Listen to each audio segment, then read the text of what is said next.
Good afternoon, everyone. My name is Jonathan Silver. I'm the editor of Mosaic and the host of the Tikva podcast.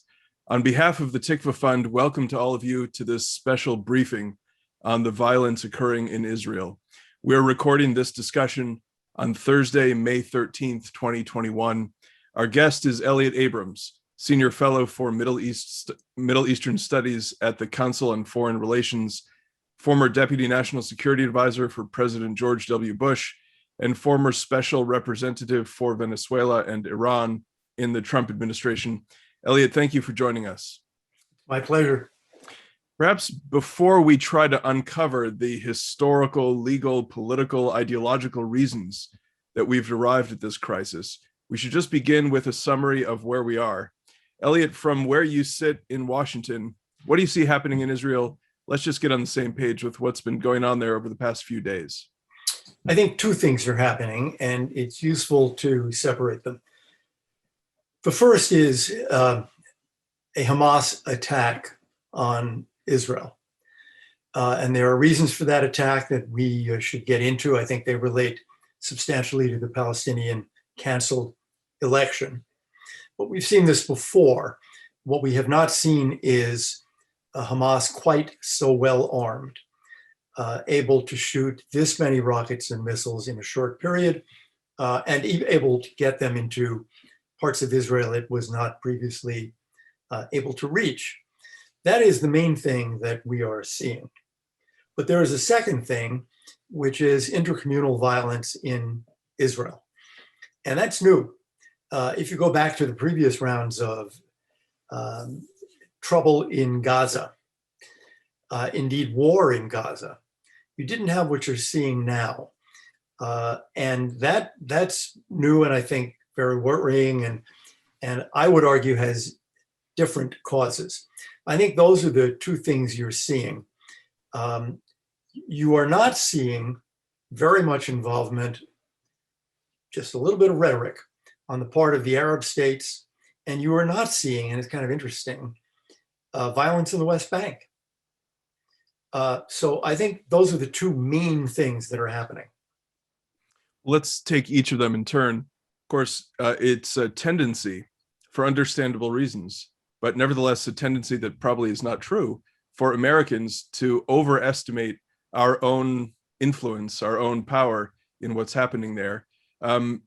We tend to see the world through our own eyes, and so tend to think that our actions have a lot to do with what's happening anywhere in the world. Maybe you could just bring us inside Palestinian politics to help us understand what set the stage for the current conflict. Several months ago, Palestinian Authority President Mahmoud Abbas announced that there would be elections this year.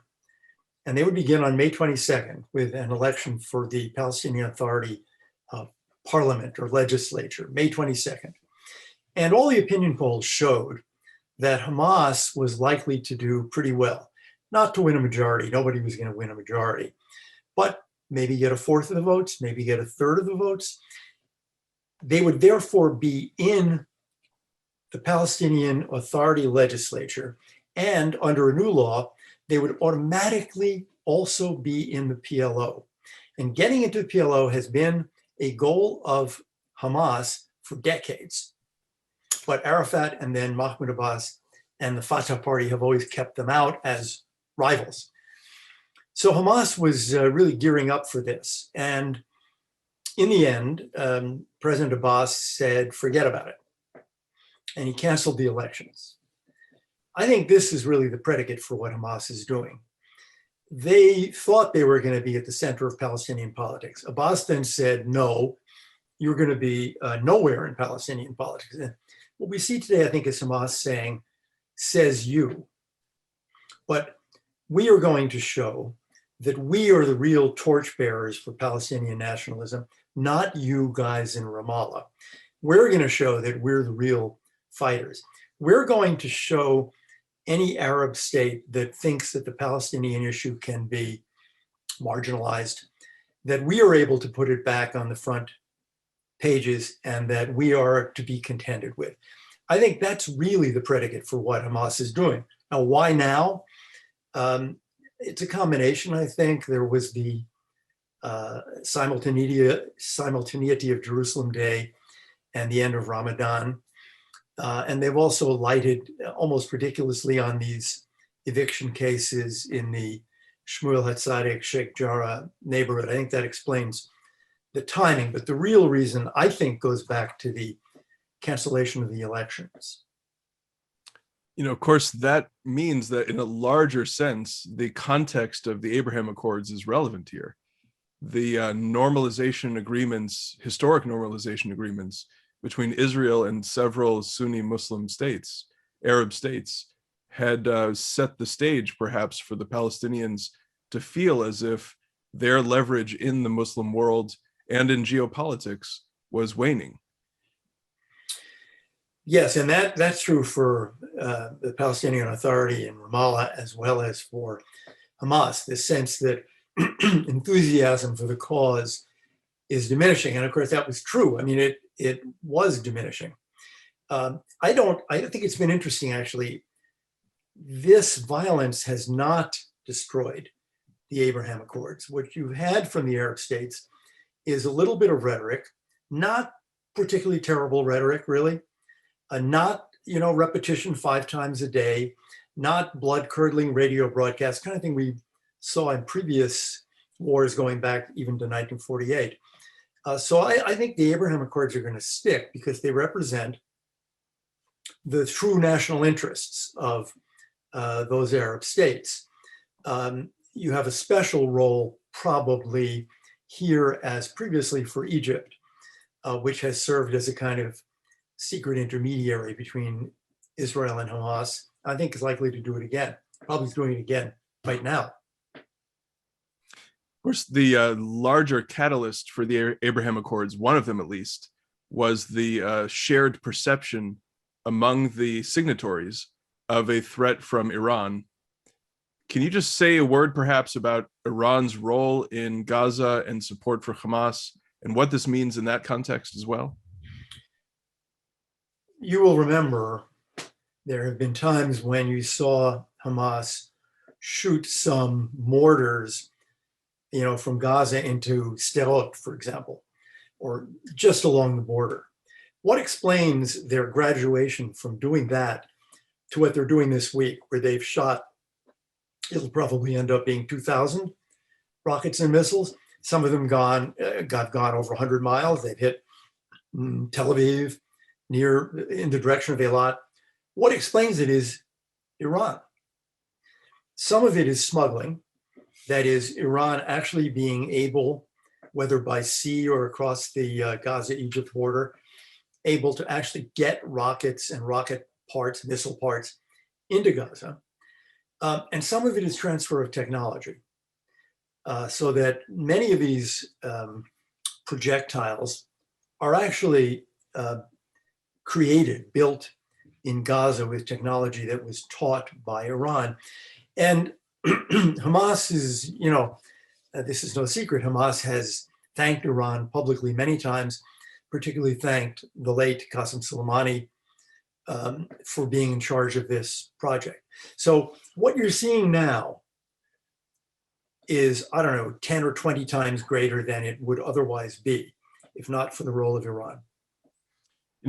Early Zionist doctrine, early Israeli statecraft had this principle whereby Israel would establish relationships, friendly relationships, or at least try to, with a perimeter of states that surrounded their adversaries. And we see something similar, of course, happening now for many years on the part of Iran, which has tried to encircle Israel with proxy forces that pose significant threat to them. What we're seeing now from Hamas in Gaza, should one worry that one could see something similar from Hezbollah in the north? Well, you could, in the sense that Hezbollah has a great arsenal of rockets and missiles. But it's my view that you're not going to see that because Hezbollah is, not looking for trouble. Hezbollah is, in my view, the Iranian second strike capability that is meant to deter Israel from an attack on the Iranian nuclear program. So I think Hezbollah is going to be held in reserve, essentially, for that purpose. And of course, your point is a very striking one. This is happening now, day after day after day, and you get nothing from Hezbollah. I'd make one other point there, and that is that, the Israelis have, over the last few years, repeatedly been hitting in Syria. And the goal there is to prevent Syria as well from being armed by Iran, the way that Lebanon, or Hezbollah in Lebanon, has been armed by Iran. Of course, another function of Israel's purported strikes in Syria is that it does establish a kind of deterrent to persuade those who might wish to strike Israel from that to do so would bring upon themselves significant harm. How do you foresee deterrence being reestablished in the South with regard to Gaza and Hamas? We need to speak very candidly about this. Hamas has to lose this encounter. I am somewhat encouraged by the degree to which the Biden administration appears to understand that. Yesterday, Secretary of State Blinken was asked a very pointed question by a CNN reporter about, aren't the Israelis reacting disproportionately? And he said, you can't compare Israel's defense to an attack upon its civilian population by a terrorist group. Today, the president said something about Israel not being overreacting. Let's use that word. It's very important because the Hamas method is to show that they have done damage, right? We've killed some number of Israelis. We've injured more. We drove millions into bomb shelters. We were able to hit near Tel Aviv and even Eilat. Okay, now we stop. We've made our point.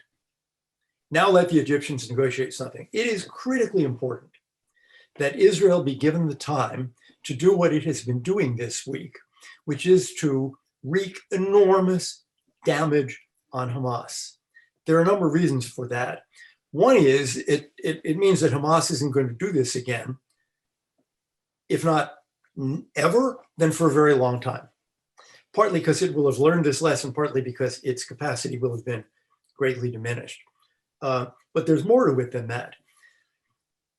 Is Israel strong? And does it have the willpower to do this, to undertake this task, despite criticism from various parts of the world? Everybody's watching that. I mean, Hamas is, but you can bet that all of Israel's new Arab friends are watching. You can bet that its greatest enemy in that region, Iran, is watching carefully, watching Israeli capability, but particularly watching Israeli willpower. So it's really important that not only in public, but in private, the United States government take the position that we understand Hamas must lose. It must really have enormous damage done to it because it provoked this crisis. I just want to underscore that point because I think it's so significant and interesting that part of the very rationale that led to the alignment of interests between Israel's new Sunni partners and Israel itself has to do with its ability, its self-confidence, its moral confidence to stand in opposition to the threats arrayed against it. And if Israel were to temper itself more than it should in this case, it would not only perhaps invite further attacks or incentivize further attacks from its neighbors, but also signal weakness, a kind of weakness and lack of resolve to its new partners in the region. I think that is the picture. And again, I think so far, this seems to be the position of the Biden administration.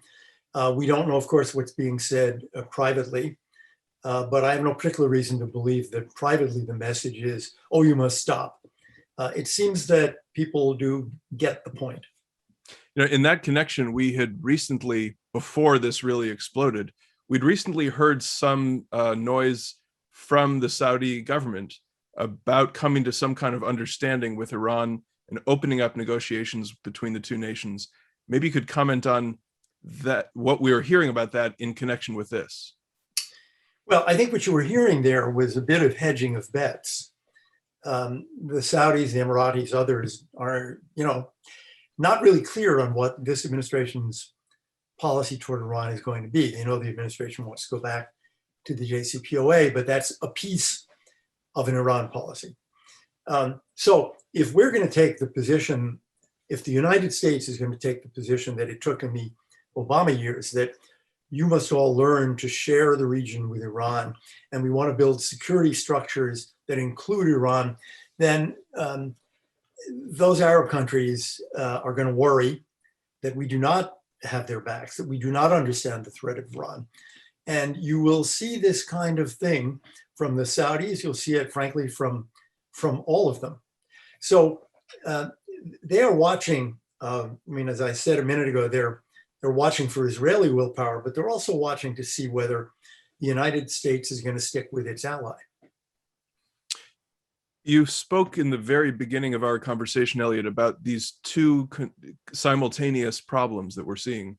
There is the threat of rocket attack, and in fact, the rocket attacks that are raining over Israeli cities and homes. We're also seeing violence within Israel that is unlike what we've seen in recent years. Why don't you just describe what you're thinking about, what you see?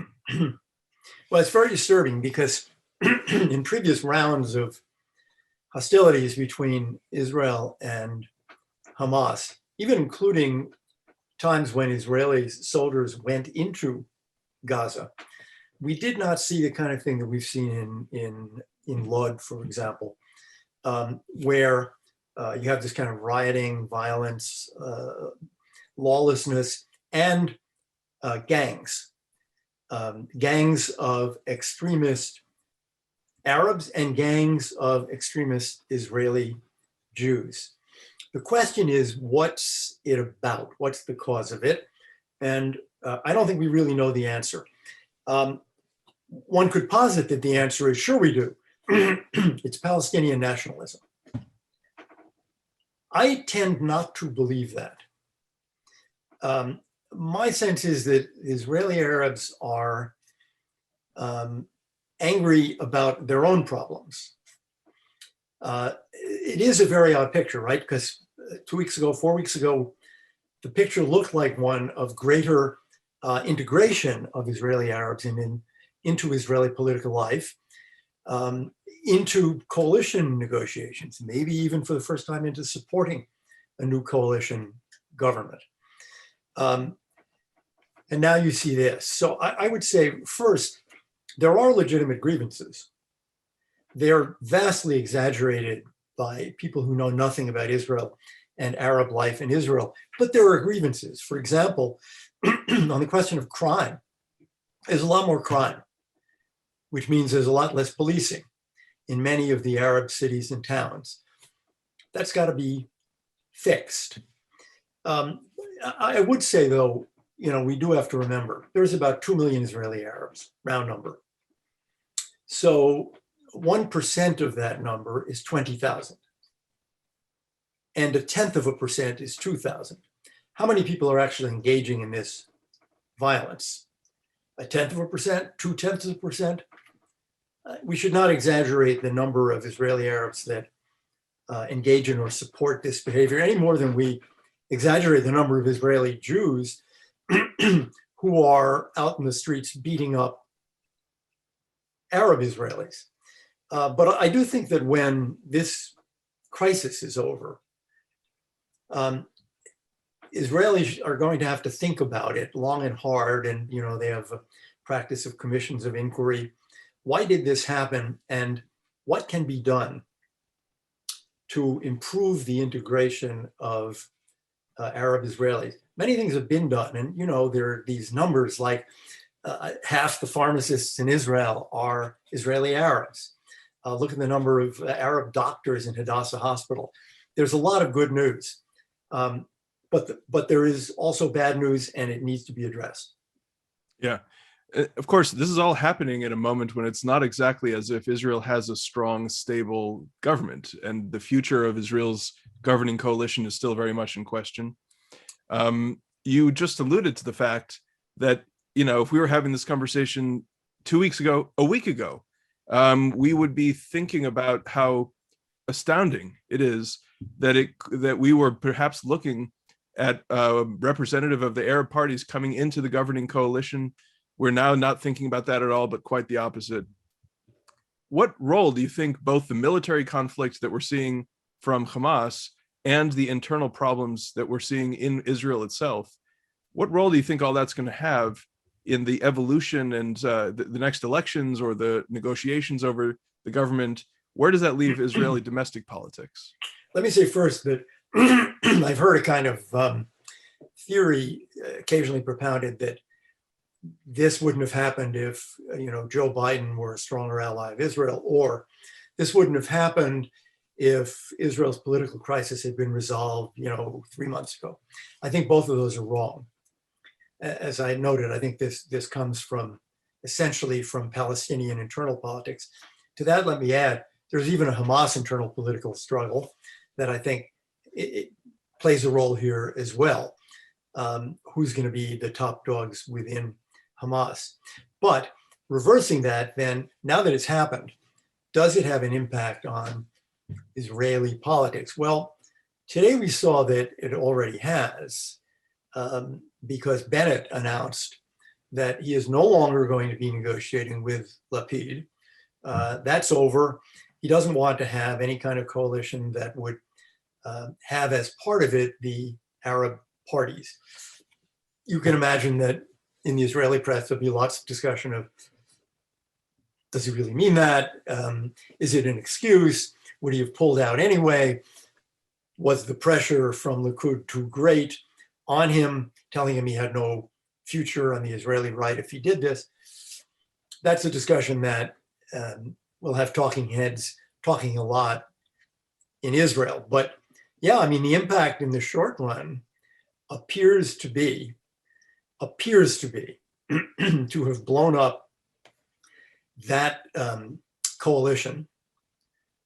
And if that coalition is blown up, it raises the chances, of course, of going to a fifth election.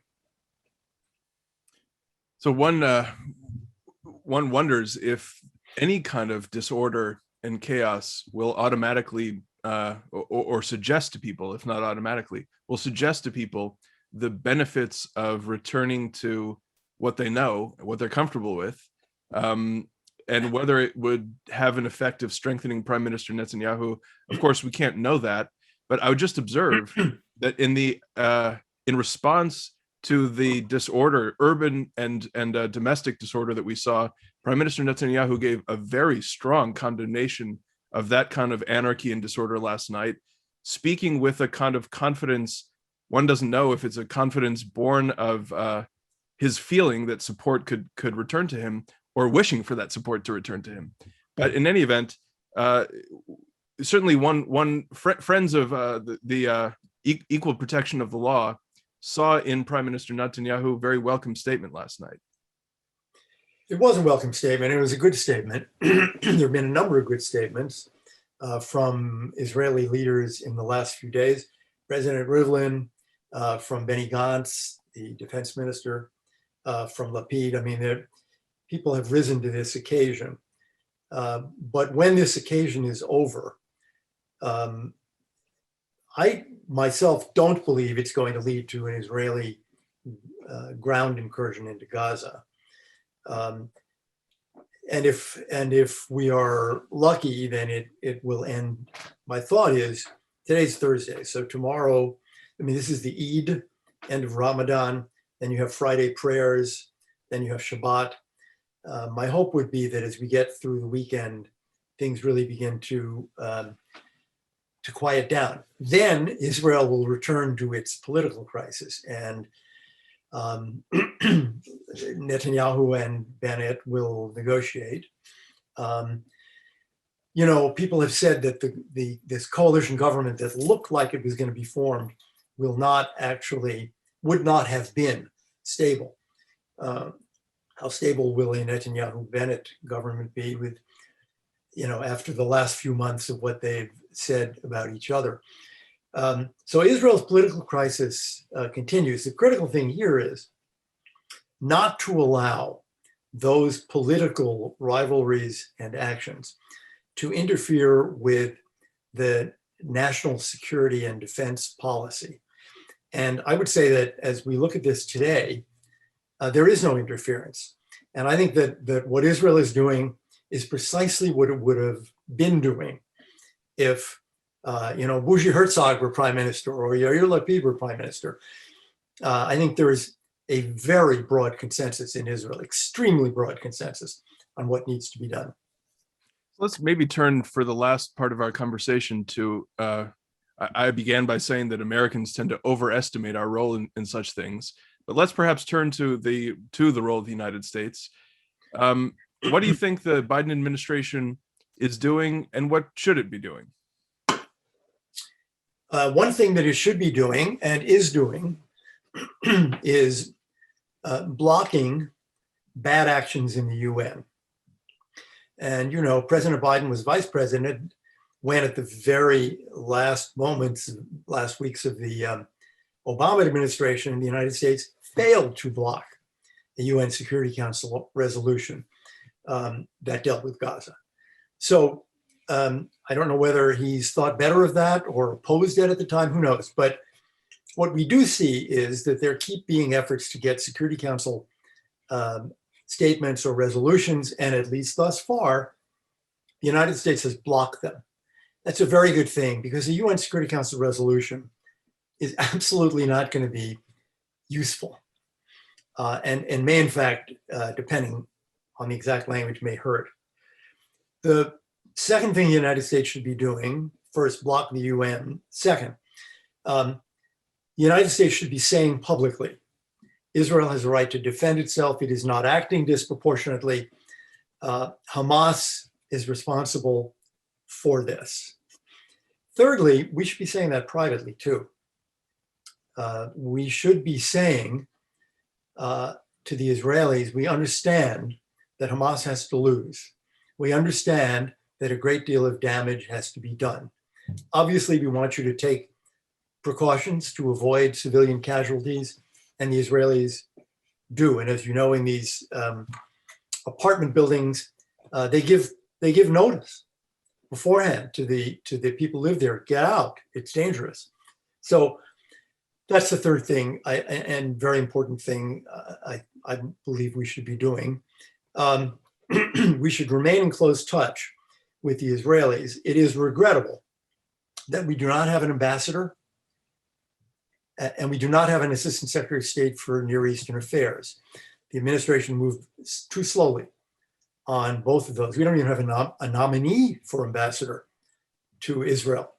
The deputy assistant secretary of state in the Near East Bureau, who handles Israeli-Palestinian affairs, has been sent over.